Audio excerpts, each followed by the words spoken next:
They've really killed off comics to the point where nobody cares about it. So I put it on my other channel, JDA Talks Comics, for the most part. But this is too big of a news story to do over there. I want to make sure this gets exposed as much as possible because it's going to get ignored by the access media. And if you're looking at what's happening with Star Trek this week, it's a couple of things. I think even Star Trek's not popular enough for this channel anymore. Funny stuff. But with Star Trek this week, we have the end of Star Trek Discovery. It's over, friends. Finally. I can't believe it lasted this long. And that's done. I'm still trying to work my way through the episode to do a review. Ugh, it's a slog. But I'm working on it. And they also came out with this like Pride Month Star Trek celebrations. And Heather Antos, the editor over there, has been known for, of course, destroying the comic industry for a long, long time. And now she's really just put Star Trek into the ground. It's worse than Discovery. I reviewed it on my comic channel, my God. But there's a lot going on with this. You see the access media shilling for this book. You see everybody vying for clout. And there's a big news story where it looks like IDW is in huge trouble with the Star Trek line, which I'm going to get into in just a moment because this is absolutely crazy. And this might be the end of IDW, everybody. So hold on to your hats. We're in for a ride. My name's John Delarose, and if you like Star Trek, old Star Trek, you'll really enjoy my Stars Entwined series. This is a trilogy of books which really captures the ethos of stuff like Deep Space Nine, and I would love for you to start reading here. I'm actually doing a spin-off series right now, which is going to be a full-on space exploration series, and it's awesome. I'm having so much fun writing this. And catch up on my work. So this is available on ebook, print, and audio. It's a great alternative. And thank you guys so much for reading over the last couple of months. You've made this into a smash success hit. I've probably sold more copies of it than the Star Trek Celebrations book at this point. They don't release their numbers anymore. But I'd venture to guess. So thank you very much. I'll put that link in the description below. And there's a lot of other ways to support my art and the channels here. And I thank you guys so much for doing so. So here's the news story, which I broke on my Substack here, which I've also got in the description below. Comic industry sources leak IDW publishing upcoming loss of Star Trek license and potential death of 2 comic companies due to Heather Antos' influence. Now, Heather Antos came from Marvel. She was an intern over at Marvel.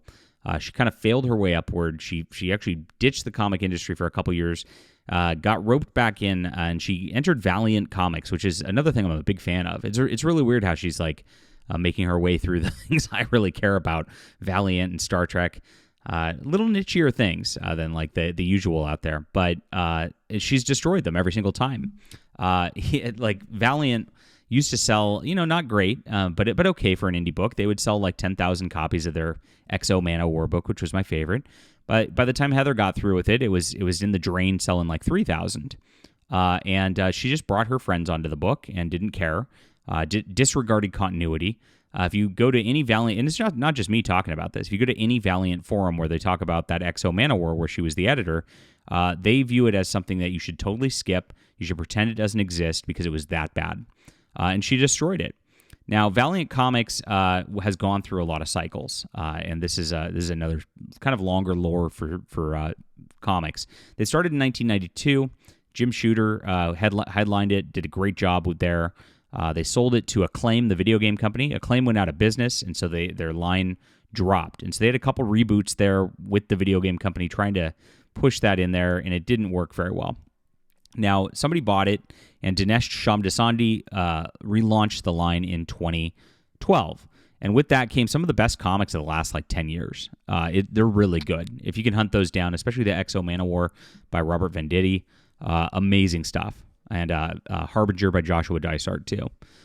They really, really upped the quality all the way around. Now, that company got bought by a Chinese conglomerate, D&G Comics, and those guys, or not entertainment, not comics, and those guys wanted the properties to farm for IPs. So they just slashed everybody because they didn't want to pay for the good comic art anymore, and then hired people like Heather to run the comic line, who then subsequently destroyed it. And after that destruction, Heather jumped ship to IDW, where she now became the Star Trek editor and then now is in charge of all licensed properties. And I'll get to that in a bit because this is the craziest news I've probably ever broken. And it's pretty cool because I've got people in media in these big companies actually talking to me behind the scenes now because they know this is a place to break these kind of stories. And so Valiant Comics has another relaunch going on. They're actually doing a decent job. They're by Alien Books. And from what I hear from my comic industry resources, it's not selling.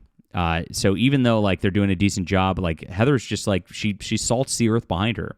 You can't come back from that.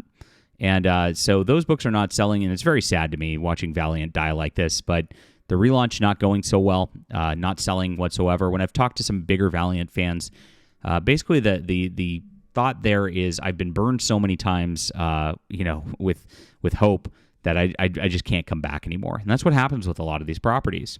Now, on the Star Trek front, of course, we had the Star Trek Celebrations, worst comic book ever, come out just this week.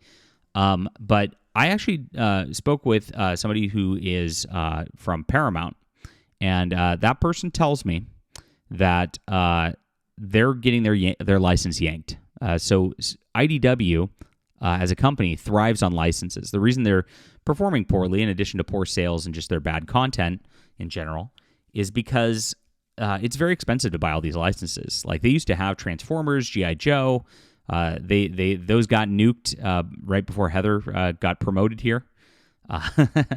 They got delisted from the stock exchange. They've laid off 40% of their staff. They got rid of all of their creator-owned lines. So they're really banking on just what Heather's doing at this point for these licensed properties. And they've got Sonic, which has a niche audience. And of course, what's really the only thing that's selling, according to my contacts from the company at all, is the Teenage Mutant Ninja Turtles Last Ronin line, which has nothing to do with Heather, because that one is completely run by Kevin Eastman, the original Turtles creator. And so he is basically keeping this company alive with just that one storyline, which is selling pretty well because it's good. But Star Trek not selling very well at all. Heather's gone out and bragged about it, saying sales have been best. I think she said, and I loved this, it was last year, she bragged it was best since 2019. Well, in 2019, the only books they were producing were like Discovery and Picard books. Well, guess what? Nobody likes Discovery and Picard, so nobody was buying those. So it's, you just produce a book with Captain Sisko on the cover. Obviously, that's going to sell a little bit better. It wasn't much better, just a little bit better, at least to start. But they've killed the goodwill there by just like making bad fan fiction, introducing pronouns and all this stuff into everything. Readers just don't want to deal with it anymore. Especially when they get into these Captain Sisko storylines, like we really don't need a pronoun Vulcan in there, which is what I'm dead serious. They did this shaved head and everything. It's sick. And they make it worse every single time. They just like keep upping the ante. Sales keep getting worse. And that's what's been happening over and over. Now, this is it. So she bragged about her low sales, and now those low sales are even gone.